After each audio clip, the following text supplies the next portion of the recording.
Welcome to lesson 1.6, Heal What Hurt You Without Letting It Define You. Many women believe that they need to be fully healed before they date, but what you really need is awareness. Healing is not about perfection. It's about not letting old wounds choose your next partner. If you don't work through the pain, it'll keep working through you. When you don't deal with old hurt, it just doesn't go away. It shows up again. You might keep picking up the same kind of person or feeling the same kind of pain. Healing helps you break through the cycle so you can choose something better. You don't have to pretend like it didn't happen, but you do need to let go of the hold it has on you. Healing isn't about erasing the past, it's about not letting it control your future. When you heal what hurt you, your heart has room for real love. Without healing, it's hard to trust. It's hard to open up and almost impossible to feel safe with someone new. Love grows best in a heart that feels strong, not scared. Let's be real. Some of you were betrayed, ghosted, manipulated, or used. But when we make that pain our identity, we start attracting from a place of wound.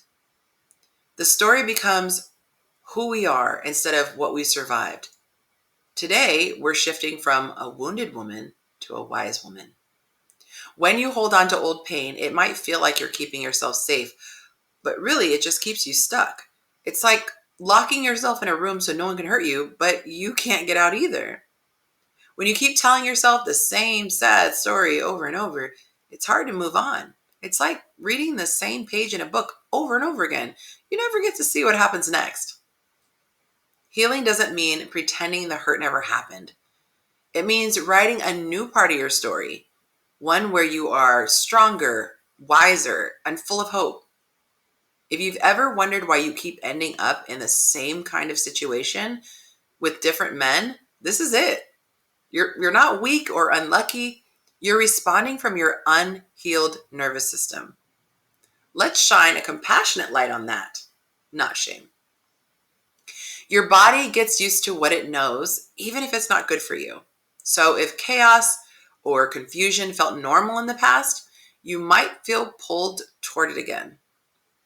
But that doesn't mean it's right. It just means it's familiar. And when something makes you really upset or really scared super fast, that's called a trigger. It's like a bruise being pressed that never got the chance to heal. Your body isn't overreacting. It's trying to tell you, I still need care here. And if you keep going through the same kind of pain, it doesn't mean something's wrong with you. It just means there's a part of you that still needs love and healing. Sometimes our pain isn't even about the guy in front of us. It's about who he reminds us of. Healing begins when we name these reactions and trace them back. This is how we stop reacting like we're still in survival mode. Let me show you what this can look like in real life. Sometimes a small moment with a man today brings up big feelings from the past. Your nervous system gets confused and thinks an old wound is happening all over again. It wasn't just the guy pulling away. Your body remembered how it felt to be left before. All that old fear and sadness came rushing back, and suddenly it felt way bigger than the moment. That's not crazy. That's your nervous system reacting to something it never got to heal. Sometimes it's not about the guy, it's about the feeling. Maybe you felt forgotten or ignored growing up. So now you missed a text and it makes you feel small, scared, or unwanted, even if you just got busy. Well, that's your younger self asking for comfort, not proof that you're unlovable. You don't need closure from him. You need clarity from yourself. The release process gives you permission to let it out in a safe and powerful way. Whether it's a letter, a scream into the pillow, a walk while praying, or doing your breath work, your body holds the pain, and it also needs the key to release it. So I'm going to give you a few simple ways you can start letting go. You don't need a perfect process. You just need something that helps your heart breathe again. Grab a pen, write it all out. Everything you wish you could say. Tell the truth about how you feel. You don't have to send it. This is just for you, to let the pain come out instead of keeping it stuck inside. Now, close your eyes and picture a string connecting you to that person. Now imagine gently cutting that string. Say, I release you. I set myself free. You're not forgetting what happened. You're choosing peace over pain. Your body holds feelings, so give it a way to let them go. Take deep breaths. Say a prayer. Let the tears come if you have to. Even a short walk or a big stretch can help your body feel safe and strong again. If you've only known love as chaos or extreme highs and lows, real peace might feel a little suspicious at first. That's not a red flag. That's a healing opportunity. And as I mentioned before, your nervous system needs repetition to feel safe with healthy love. So let's rewire what your body expects from connection and teach it what safe, healthy love feels like now. And let's look at how to do that step by step.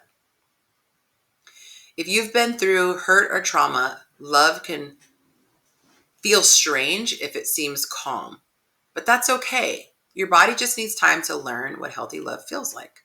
Sometimes things are peaceful and it feels off or even boring, but that doesn't mean the person isn't good for you. It just means you're used to chaos and your body hasn't learned what calm love feels like, yet. Real love always won't feel like a roller coaster. It might feel quiet and steady, and that's a good thing. So try to let your body relax in those moments instead of running after drama. Safety doesn't need fixing, it needs receiving. Now that we've explored what it means to heal without staying stuck, I want to invite you into the release, reframe, reclaim process. This is where you will journal your way out of survival and into sovereignty. In your worksheet, you will walk through these 3 stages.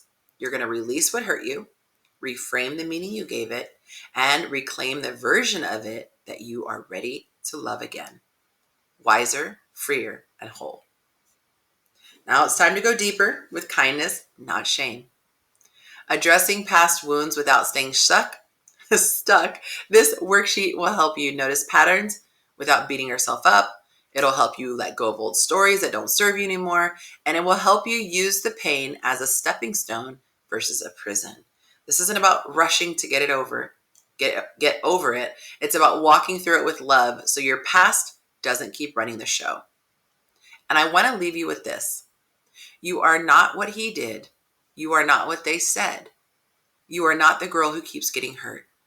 You are the woman who's learning how to heal and reclaim her power. You're rewriting your story, and I am so proud of you. Healing doesn't mean forgetting what happened. It means it no longer defines your identity. All right, after you take a look at your worksheets and complete them, you can move on to the final lesson in Module 1, Lesson 1.7, Self-Validation Rituals for Disappointment.